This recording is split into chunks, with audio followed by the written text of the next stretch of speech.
Greetings. Thanks to everyone for coming out to our group author reading. This reading is brought to you by Strong Women, Strange Worlds, which is a group of authors supporting authors. Our mission is to elevate the voices of women and other underrepresented gender identity authors of science fiction, fantasy, and horror through events like our bi-monthly virtual quick read sessions. You can find out more about Strong Women, Strange Worlds in the handout we've provided in the chat and by visiting our website, a link to which will be added to the chat real soon now. I am your host today, Sarah Smith, and you can find more about me and the other sponsors and volunteers of Strong Women, Strange Worlds in the provided handout. Please note that that recording of this session by the audience is not allowed, and recording of electronic communications, including Zoom meetings and webinars without permission, is illegal. Our first reader today is Ryan Marie Ketterer. Ryan Marie Ketterer is from Malden, Massachusetts. Her work can be found in Dark Matter magazine and CHM, as well as several anthologies.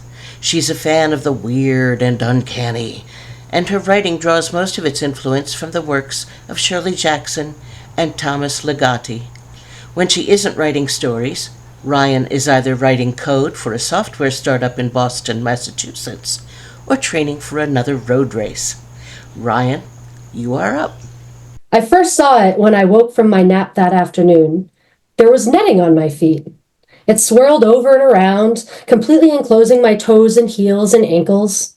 I tugged at it, but it held. At least it didn't hinder my movement, but what an odd thing to wake to. Maybe Alan had done it as a joke or a surprise. Perturbed, I went downstairs, wiggling my toes along the way, in between the netting on my feet. I asked, "Why is there netting on my feet?" Alan replied, "Does it have holes?" "Well, yes, it's netting," I indicated towards my feet. "That's okay then." He sipped his coffee and stepped away. Alan had left for his regular afternoon tennis match. The kids were at soccer, or was it field hockey?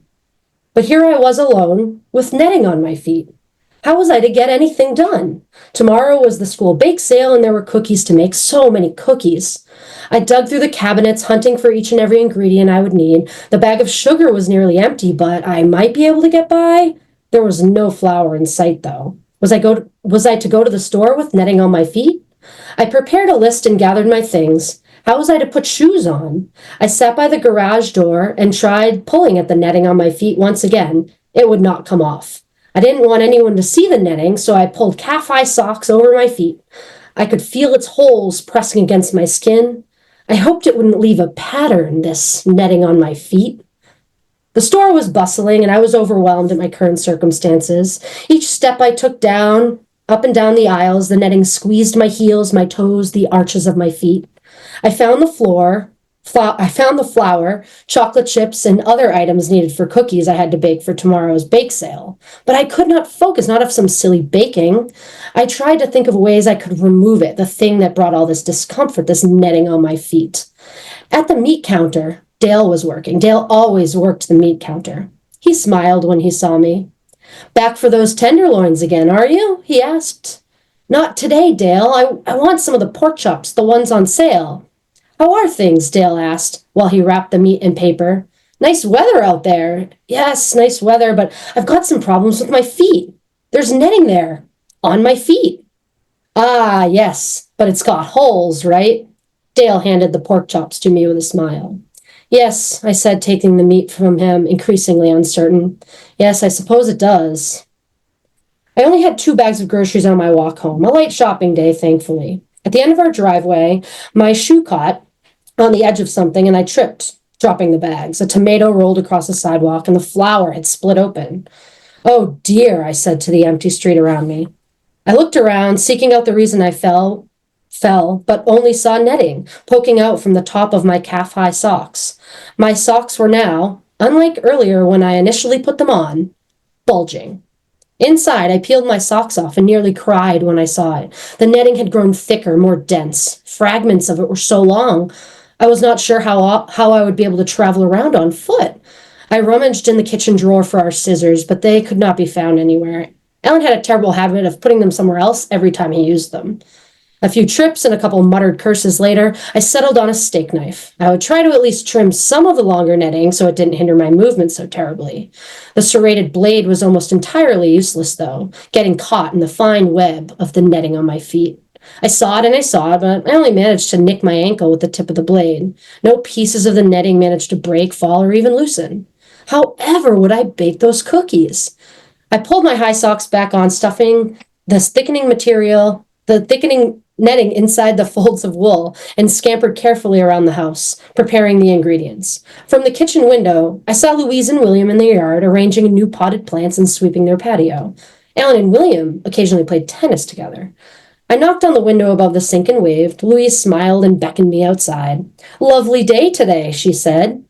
"Yes, I've had this weirdest thing, though. There's netting on my feet." "Ah, yes, but if the netting's got holes, there's nothing to worry about then, right?" William looked unconcerned and stepped inside the house. "The netting is not normal," I said to Louise. "I've fallen once already, and it seems to be growing." I gestured towards my bulging socks. "Oh, you always were a worrywart. I remember back in college a girl had netting on her feet, but she got a PhD, you know." "What does that—" "Anyways, Bill and I are having a small get-together over the weekend," Louise said. "It'd be great if you and Alan came over. I think there's a ball game on." I sighed. "Alan says they might make it to the championship this year." William stepped back outside. "Championship? Oh, hell no, there's no way." "Oh, hush, Bill," Louise said, waving him away and turning back to me. "Any special plans tonight?" "I need to make cookies for the bake sale happening at the kids' school tomorrow, but this netting, it really does hinder me." Louise and William wrap up their outdoor chores. "Those bake sales always do so well," Louise said. "I heard if they make enough, the baseball team will get uniforms. Isn't that so great?" "With this netting on my—" "It was so good to see you," William said. "We've got to get ready, though. We have dinner reservations down at that new Italian place tonight." Louise and William stepped inside their home. Inside, I stared at the baking ingredients. The cookies would have to wait. My feet tingled from the continued bulging inside my socks, and I realized that I would no longer be able to contain the netting on my feet. I had intended to return to the kitchen and finish the cookies for tomorrow's bake sale, but the netting had gotten worse. I sprawled on our bed, just wishing I could move to be productive a whole day. And what had I accomplished? I was useless with this netting on my feet. The front door slammed. "Honey, I'm home." I didn't want to move. "Honey!" I heard Alan's feet on the hardwood stairs. He stepped into the bedroom and saw me there, lying on our bed, surrounded by the netting. "I took the kids over to the rec center," Alan said. "Some sort of movie night, I think." Good. I couldn't deal with kids in this state. "Alan, it's getting worse. The netting on my feet." He glanced back at me from the closet as he hung his jacket. "Oh, it's no bother," he said. "It has holes. I wish you'd just stop complaining about it." He showered and shaved and stepped from the bathroom. "What's for dinner?" I remembered the cookies. I never made the cookies. "Maybe you can whip up that chicken dish I like," Alan asked. I had bought pork chops today, not chicken. Alan doesn't like pork chops. How could I forget? I climbed from the edge of the bed, the netting of my feet flowering around me, compressing not only below my ankles, but also my legs all the way above my knees. There were pinpricks as I stood, my feet on fire from the numbness. "Alan, how am I to cook for you with this netting on my feet?" He stared at me, dumbfounded. "It's quite simple, really. Go downstairs and cook." To read the rest, you'll have to buy this issue. That was marvelous fun. Thank you. Our second reader is LindaAnn LoSchiavo. LindaAnn is a native New Yorker, poet, writer, and dramatist. In 2024, she had 3 poetry books published in 3 countries. 2 won multiple awards. Forthcoming are Cancer Courts My Mother and Vampire Verses. Linda says, "My formal verse functions as dispatches from the bardo. Liminal space I retreat to with my imagination, imaginative alter egos, and my gothic predilections." Go for it, Linda. Hello, everyone, and it's wonderful to be here with all of you. My prose poem, Poltergeist on President Street, was inspired by true events in Brooklyn, New York. The memory knocks insistently, rattles its chain. The story retold, summoned, shared like leftovers from a phantom feast. My uncle's voice an incantation that wiped the table clean of holiday food, poured the chill down the backs of our collars, goose-fleshed our arms as he explained how most ghosts are a disappearing act, but poltergeist engineer noisy return engagements, vaudevillians of the void, greedy for a live audience. A lifetime ago, his weekly poker game was dinner theater for restless spirits stuck in a haunted house. He carried in his gut hunger boxed inside the Great Depression, festering impatience, unquiet cravings. Nicotine nursed him daily, except when he donned altar boy drag, cassock, and surplice. The priest would elevate the host to an invisible God, his thurible filling the air with holy smoke. Saints have no opportunity to stay dead, he thought, cupping a fist to the flame, inhaling an unfiltered lucky strike behind the rectory, as his eyes scanned his surroundings and a room for rent sign drifted into view. Complaints had carved an abyss between himself and his parents. They were inhospitable to the stink of stogies and cigarettes that fueled rounds of poker, angling their eyes like a crucified Christ, imploring the card players to quit. He needed a new venue, and offering rent money was his ace.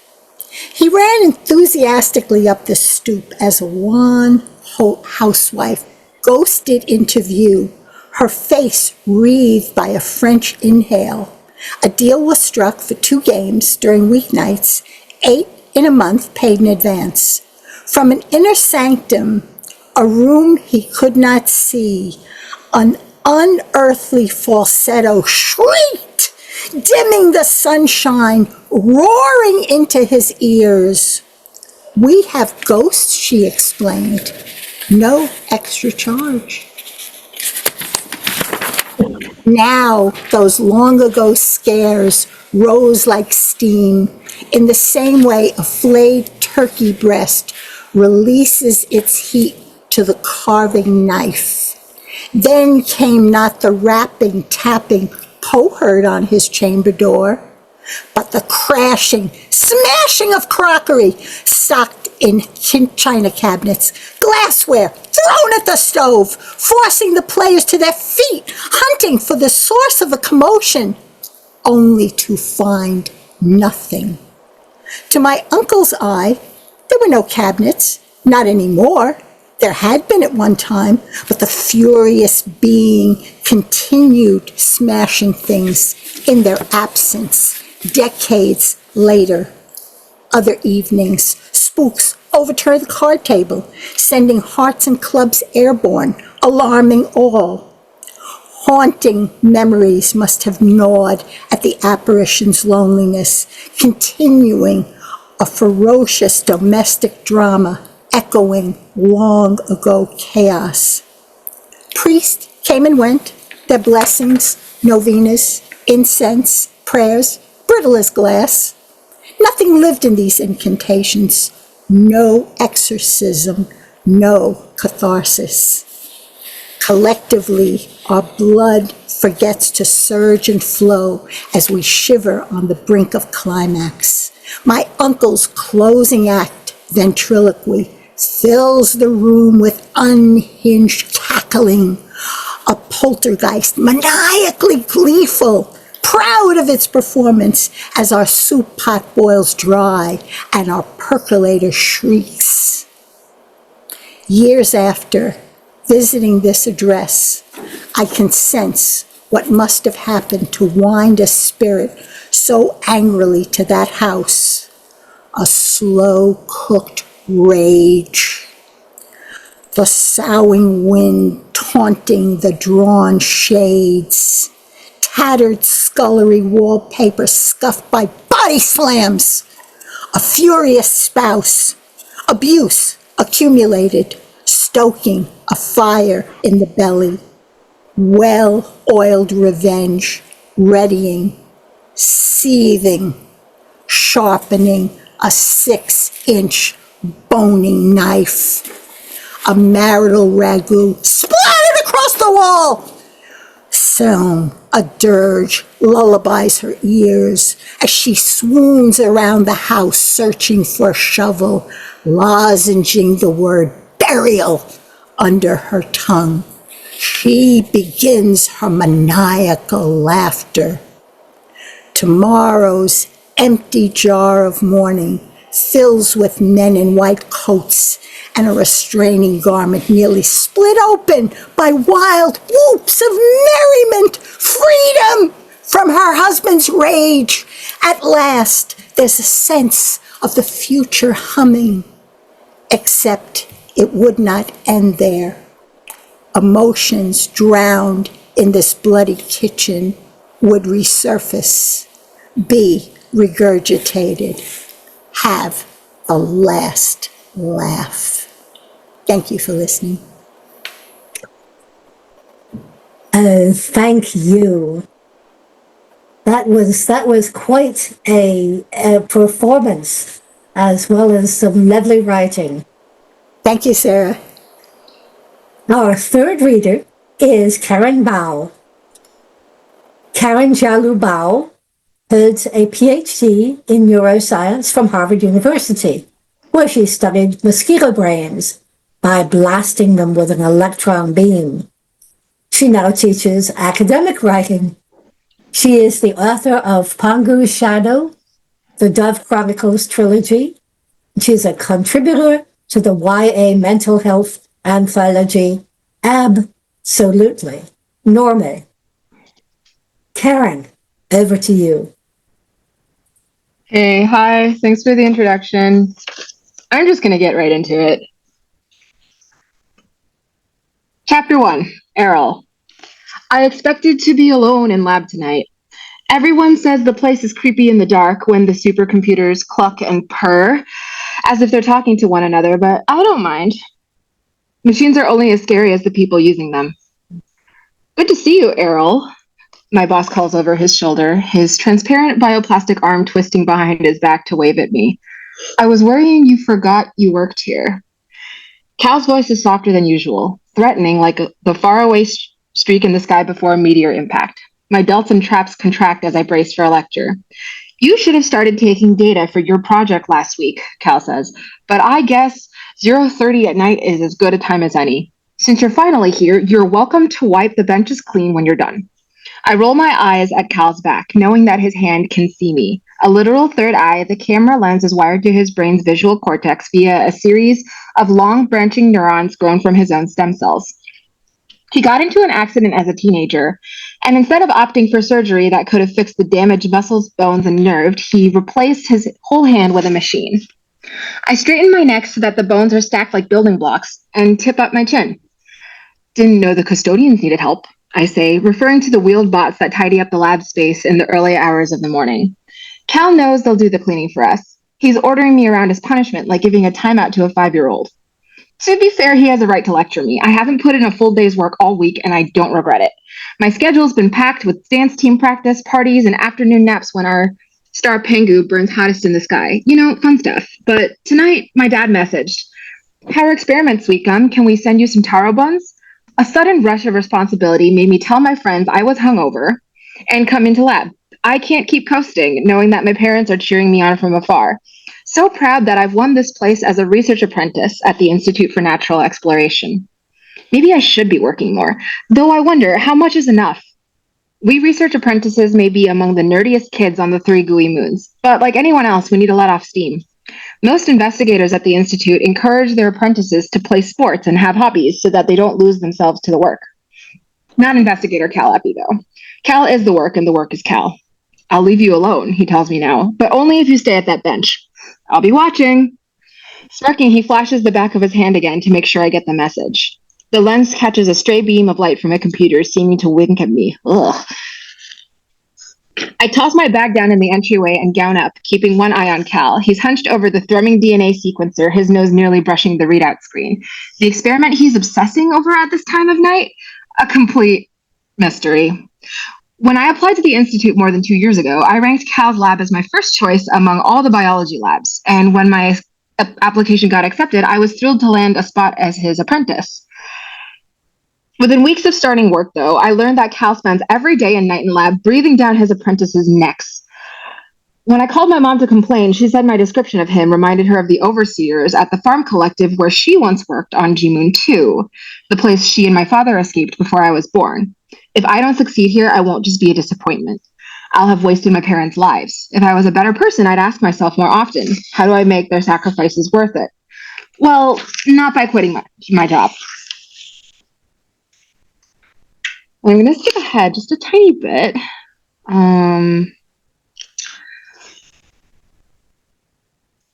The door to the clean room swings open and Bear Yoon emerges. Great. My other favorite person. My new lab mate's been backstage this entire time, probably spying, waiting to make her entrance. One of Bear's mint green pan legs is rolled up, and her pink carbon glass cane taps on the spotless floor, making a steady beat. If we weren't in lab, I'd give in to my dancing instinct, unfold my arms, and extend my legs. Hey, Bear, I mumble, slumping into my seat. If she's here working late, then I have no excuse for getting scrap done. Hello, Errol, she says to a spot on the wall behind my head, her voice breathy and high-pitched. In her off-world accent, my name comes out sounding like Arrow. Bear's 16, one year younger than me, but her small body and floaty white shirt make her look about 12. She joins Cal at the sequencer and deposits the tube in the machine. They'll get a genomic readout immediately. I watch them for a moment, but looking at the girl with the cane and the man with the transparent hand, their heads almost touching. There's nothing left to do but try my experiment again. I place the sliced tissue in the path of the wave generator, squat down to observe, my lab notebook at the ready. The machine lets out a squeal as it boots up. The squeal dies. Everything goes silent and dark. So dark I can't see my hand in front of my face. Not even Lucent City's glittering lights can filter in through the blackout shades covering the windows. Before any of us can speak, an alarm rips through the air. Chapter 2. There. If a chemical reaction is stalling at a catalyst, it will nudge the molecules to cooperate without itself undergoing a permanent change. The reaction will run faster. I wish there was a catalyst to make my body run faster, or run at all. This is why I hate emergencies, why I panic and cry and sometimes wet my pants because I cannot run, and when the people around me do, I am hurt. That is how it has been since the pain started, how it will always be. I drop the chemically treated bone marrow sample I'm holding. The tissue pops out of the dish, splat onto the floor. The yellow emergency lights flick on with a hum. I cannot process what Cal is saying, but I can identify his expression as shock. Sorry, I say, stooping down to clean up my mess. I have to save what I can. Cal trudges off toward his office, wringing his hands over our last work. He must need to deal with the frustration alone. I know he's not angry. He understands that my physical limitations can make me clumsy. The alarm is still screaming. I look up from the mess to apologize again, but Cal is lying on the floor folded in the fetal position. His face is hidden. I blink, and he is still there.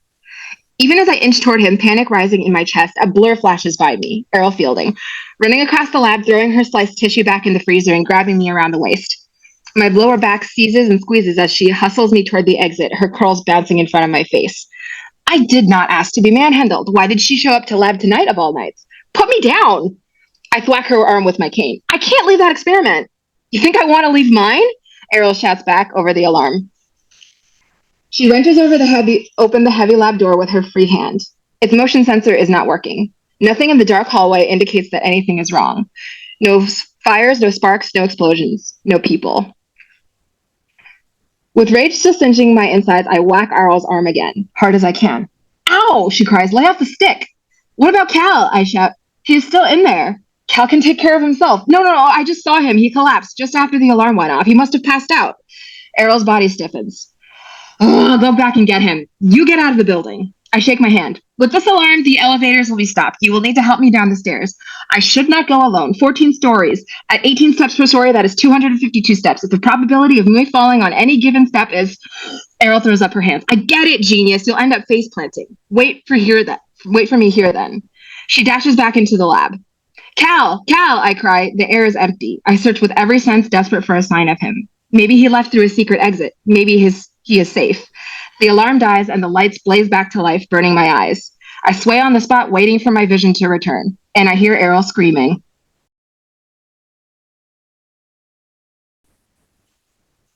You're leaving us there. Yeah. Thank you, Karen.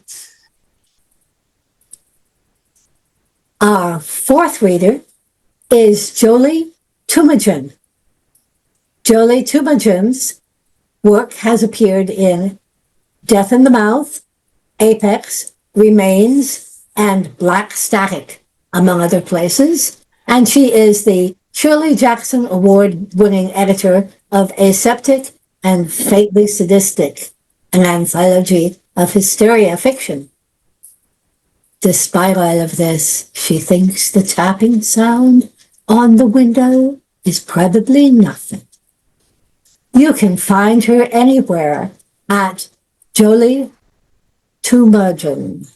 And Jolie, by all means, correct my pronunciation of your last name. And it's over to you. Hi guys, I'm Jolie. I am a writer and the current editor-in-chief of Cosmic Horror Monthly.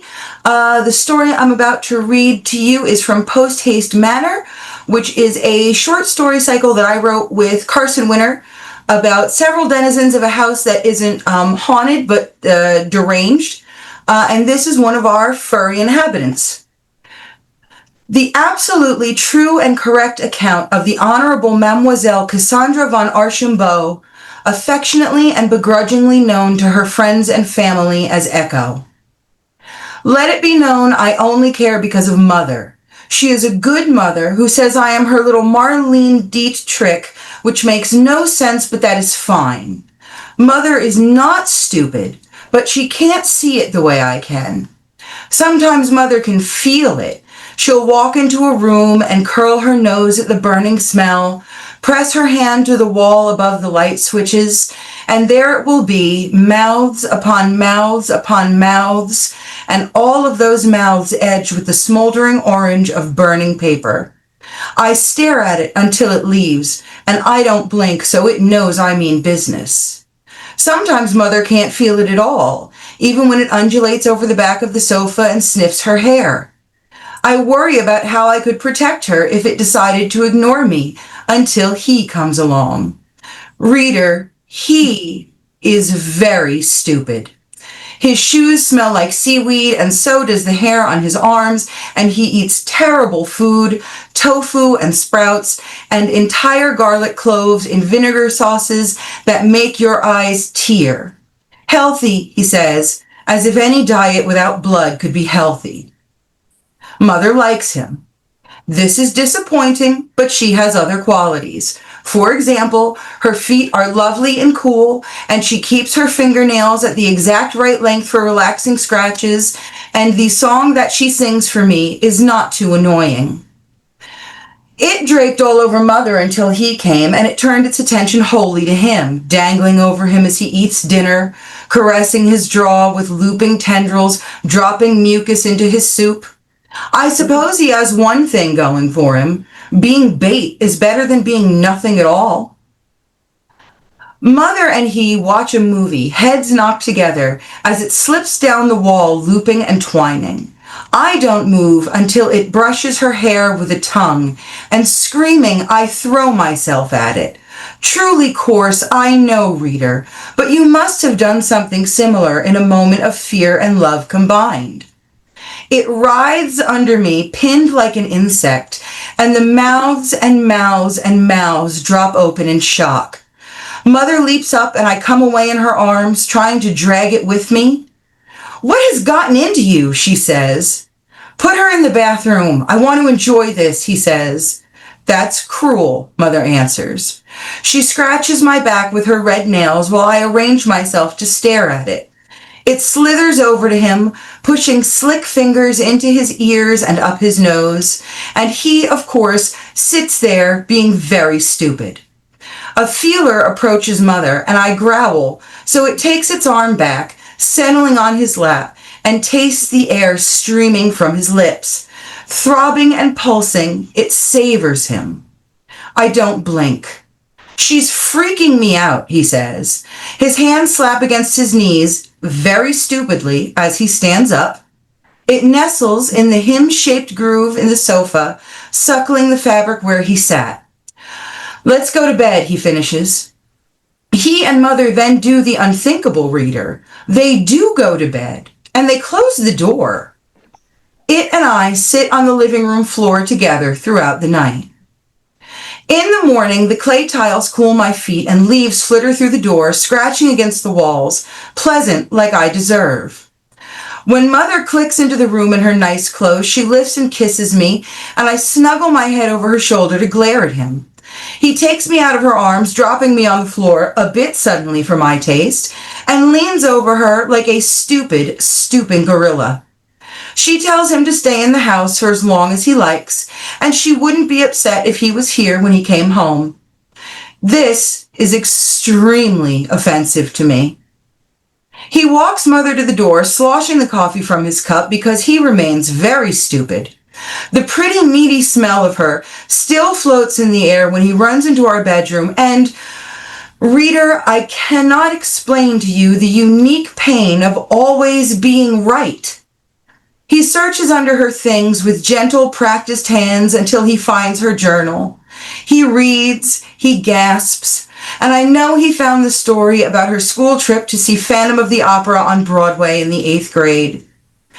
He replaces the diary and slides the drawer closed before advancing into the bathroom.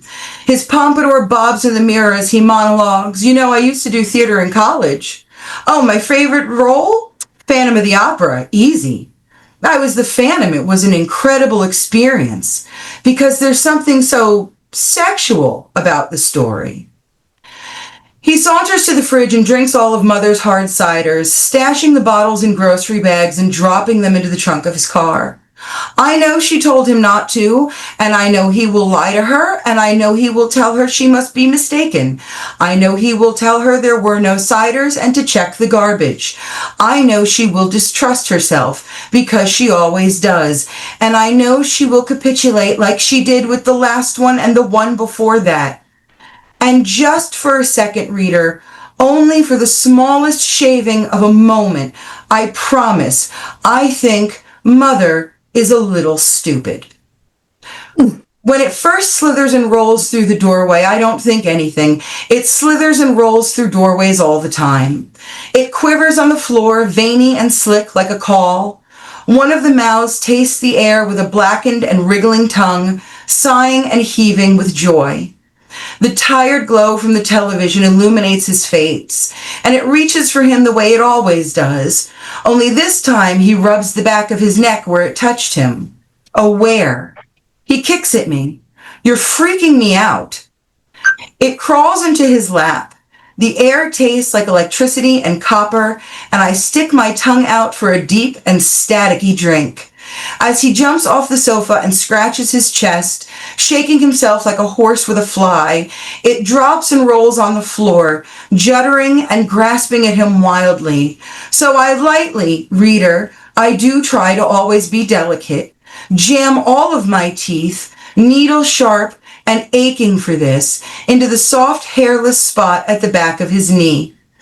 His leg buckles forward, and the rest of him falls backward. As it engulfs him, it mules in joy. He flaps and beats his hands against his chest and arms, and I curl satisfied near the bookshelf until a foot connects with my ribs.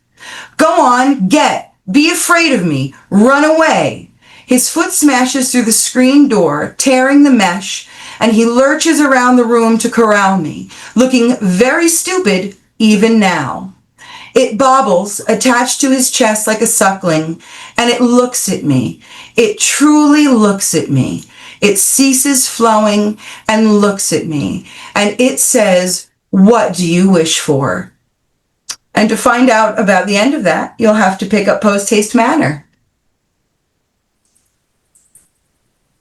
Very, very nice.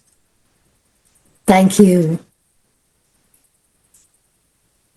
Our fifth reader is Annie Mare. Annie Mare writes queer contemporary mystery and romance. Annie's romances have been critically recognized and are best-selling. She lives with her wife, 2 teenagers, 2 dogs, multiple fish, 2 cats, 4 hermit crabs, and a bazillion plants in a very old house with a garden. Annie, it's yours. Thank you very much. So, as you can see in the slide, we have 2 women, Tressa Faye and Meryl, who are starting to fall for each other, and they're separated 5 months in time. And now this scene is all of their friends are trying to figure out exactly how this works and what they're going to have to do, not only to get them together, but also in the primary timeline, Meryl has disappeared. So they have to save her. They're turning to their friend who runs like a long-standing D&D table, so obviously is the most knowledgeable about quantum physics. Quantum physics, Lynn says, but before you look at me like that, please let me say that quantum phenomena aren't rare. It's not science fiction. It explains so much of what we are otherwise unable to explain. She puts her hand on her chest. Right now, this second, we are living in one of the many extremely similar universes happening alongside this one. Michael leaned forward. All right, but that's esoteric scientific theories on one hand, and then there's a phone disappearing right before our friend's eyes on the other. I hear that, but I'm trying to tell you there's nothing esoteric about these theories. Take the quantum theory of superposition. That's when an object isn't just an object that you can see and hold. It is that object, the object you expect it to be, but it is also a combination of multiple possible objects at the same time. Ugh, Mary said. Linz gave her a wide-eyed professor look that meant stay with me. The reality of the theory of superposition was demonstrated in the 19th century. A guy made 2 cuts parallel to each other in a piece of paper. He covered one cut and shined a beam of light through the paper to hit a photographic plate. Then he did the same thing again, but he covered the second cut, and then he used a second plate. He developed the 2 pictures. One had a white bar of light on one side, the other had a white bar of light on the other side. Exactly what we would expect. The reality we think we live in, where we feel and what we see is how it looks. A bar of light on the left, a bar of light on the right. So what happens when he didn't cover either cut? When he shined the light through both cuts at the same time to expose the plate? There were 2 white bars in the picture, James said. Do I get an A, Professor? Lindsay smiled. Not this time. It seems like there should be light coming out of each cut the way he did it the first time, streaming to the plate, making 2 straight lines. But remember, light's both a particle and a wave. It's moving in a wave. So when you have 2 streams of light next to each other, the projected light beams interfere with each other. And in the time it takes this light to travel to the plate and expose it, the particle waves of light interfere in uncountable different ways. The light takes every possible trajectory on its way to the plate, and it is in multiple states at once. We can't see that, Michael said. But if the beams of light coming through the paper are close together, we can see that they're merging. They look more like one beam of light than 2. Exactly correct, Lynn says. We can't see it, but the photographic plate can. The picture this photographer developed looked like a wide area of many gradations of white and gray. It showed all possible solutions, like where there's a math problem that equals 10 and equals 42. We can't see it, but the photograph records it. The photograph is what's real. The photograph is a picture of what the universe really actually looks like, which is something we can't see.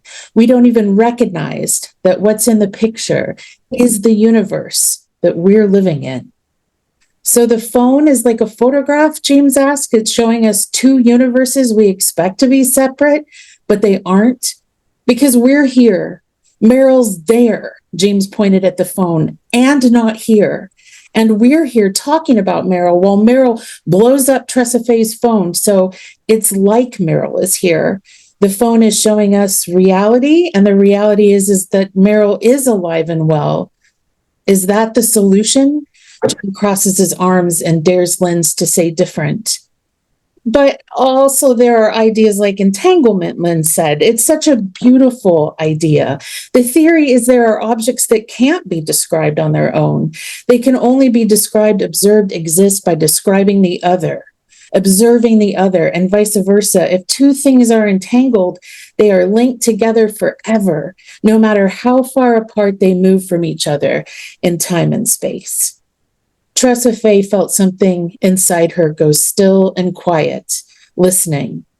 Think about your first love, Lynn said. No matter how long you live, how far away you are from that first love, you're linked to them. Your story can't be completely told without them. You're entangled. She shifted her position, looking up at the ceiling, and blew out a breath. That doesn't seem hopeless to me. No, Mary said solemnly. I like the way that sounds. Like even Schrodinger's box was asking us to think about this reality, Lynn said. It's probably the most famous example. Schrodinger was the scientist that explained all of this by asking us to imagine a cat closed in a box with poison. Until we open the box, we don't know if the cat is alive or dead. Until we see the cat is both. There is no alive cat without a dead one. And I don't mean in our imaginations. I mean, if you see a dead cat in the box when it's opened, there is a you in another universe who finds a living cat.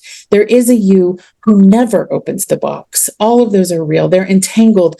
Nothing in the universe is ever truly lost. Tressa Faye shook her head, but she fished around for the question she wanted to ask.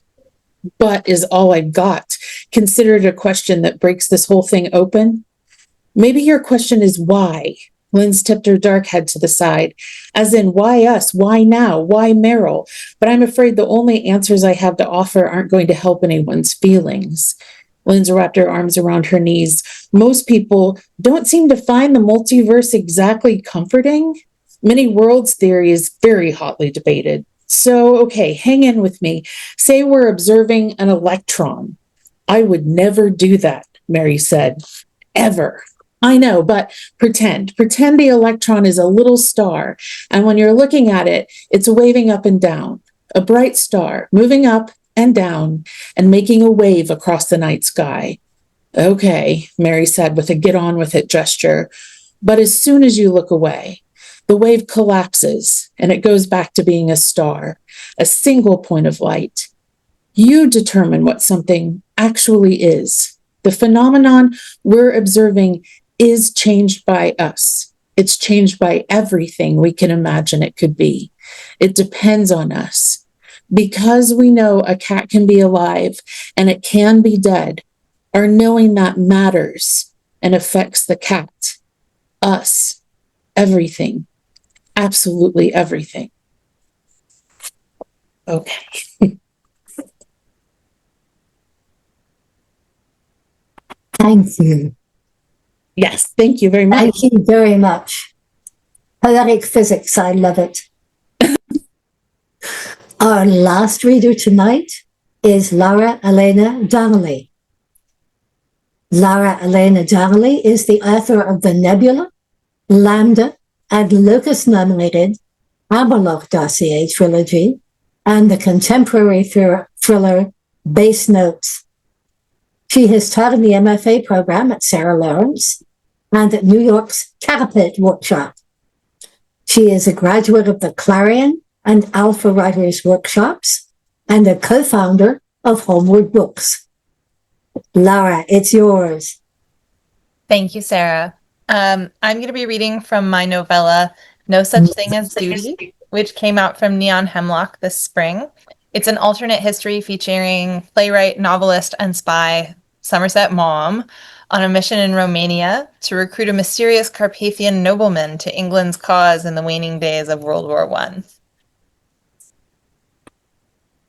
I just can't imagine what you'd want with Walter.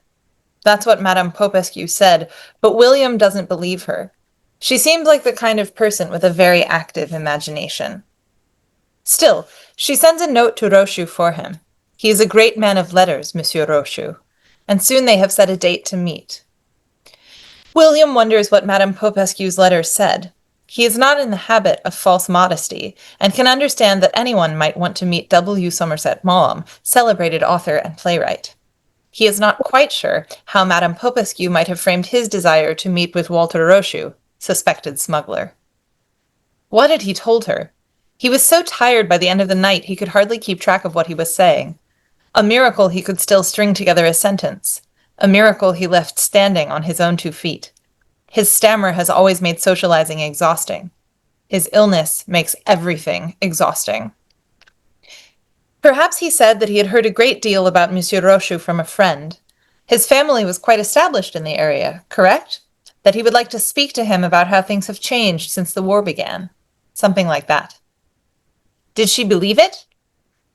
She pretended to, at least, and now William is being ushered into the foyer of an impressive house on the outskirts of the city, a white stucco building with dozens of red-tiled roofs, somewhere between a monastery and a palace. It is early evening, already dark, and even in the marble splendor of the entryway, his breath makes mist in front of his face. The major domo returns after a moment, takes his coat, leads him down a series of narrow passages with high ceilings lost to shadow, until they reach a door shut against the chill. Firelight licks the parquet from underneath the door. Monsieur Maugham, says the major domo, and bows him into the room. It is a library, with a table set for 2 in front of the fireplace. One chair is empty. The other is filled with Walter Rochu. He is a tall man, well-formed, with thick, dark hair, a little long for London fashion. He wears a luxurious moustache and a neatly trimmed beard, civilized, but unabashedly of the East. His lower lip is full and ripe under the facial hair. Over a sharp modern dinner jacket, he wears an open smoking jacket of thick brocade. Monsieur Maugham, he says, and does not rise or offer his hand to shake. Somehow, the lapse does not feel rude, but right. William sweeps his tails out of the way to sit and finds himself looking up at a slight angle. He wonders if this is the difference in their heights, or if his chair is lower. Max told him Walter was from an old family, boyars or noblemen or something. If Max had known, William would have remembered. But Max didn't want to know, not in the way that William's writer's brain craves details and specifics. It had been diplomat's homework for him, and he had other more important exams to sit just now. Boyars, William imagines, don't shake hands. Monsieur Rochu, he says, pronouncing it correctly. He had paid close attention to Madame Popescu's pronunciation, which differed significantly from Max's. Max had not made the effort. Because he isn't really a diplomat, is he? He's a spy. But so is William, and he still went to the trouble. We can speak English, if you prefer, says Rochu in that language. Thank you, says William, but I'm quite comfortable in French. As a child on the Champs-Élysées, he could speak it without a stammer. Then his mother died, and his father, and he was sent to England, and his life and language changed so suddenly it seemed to take the words straight out of his mouth. Unfortunately, he's brought the bad habit from his second language back into his first. Russian, too, and German, I hear, says Rochu in the first language. He pours brandy for them both and finishes in the second. You must keep very busy. I'm an author, says William, wondering where Rochu learned about his multilingual fluency. I like words. Then, ruefully admitting his stammer, though sometimes they don't like me. Well, says Rochu, they must yearn to take their vengeance on such a merciless taskmaster. How many books and plays by now? 20-odd, I think. An impressive output for a man so young. William laughs because they must be close to the same age, and that age is middling. Rochu has 5 years on him at most for all his modern attitude toward evening wear. Rochu's answering smile, though, is tinged with irony, like he is laughing at a different joke. Do you read many English novels? William asks. I am an avid reader in many languages, says Rochu, though I will admit to a preference for the Russians, especially those who take a very long view. A refreshing perspective, I think. I enjoy an epic. Through the soup, they discuss Russian literature, and then with the fish, the ancient epics of India, China, and Japan. They are on to Norse mythology by the main course, pork cooked a little rare for William's taste, and a crime in a country where meat has become illegal on a continent where wartime deprivation is the norm. And then opera with the salad and theater by coffee and dessert. Roshu has startling recall for verse and prose and song, quoting back lyrical passages from Beowulf and singing a scrap of Abendlichstraut de Zonneaga in a wry, self-deprecating baritone. Against his better judgment, William is charmed. He knows this is dangerous when dealing with an asset. First, because they cannot be trusted. Second, because they can be killed, and sometimes must be. There is now some dubious comfort in the idea that Max's intelligence about Roshu might be wrong, or that the mission might be unimportant. Then Roshu folds his napkin and drops it onto the table and says, "What a pleasant change. Most people do not call on me to spend an evening discussing culture. To their very great loss. Mine, I'm afraid." He seems disinclined to give any more of an entree, putting William at a disadvantage. "Why do people call on you?" asks William, and though he struggles mightily in the middle of the sentence, Walter merely waits, expression bland and pleasant, until he gets it out, like he has all the time in the world. "For my discretion, usually," but he softens it with a laugh. "I enjoyed myself, Monsieur Mom. I hope you will call again." "I would like that very much," he says.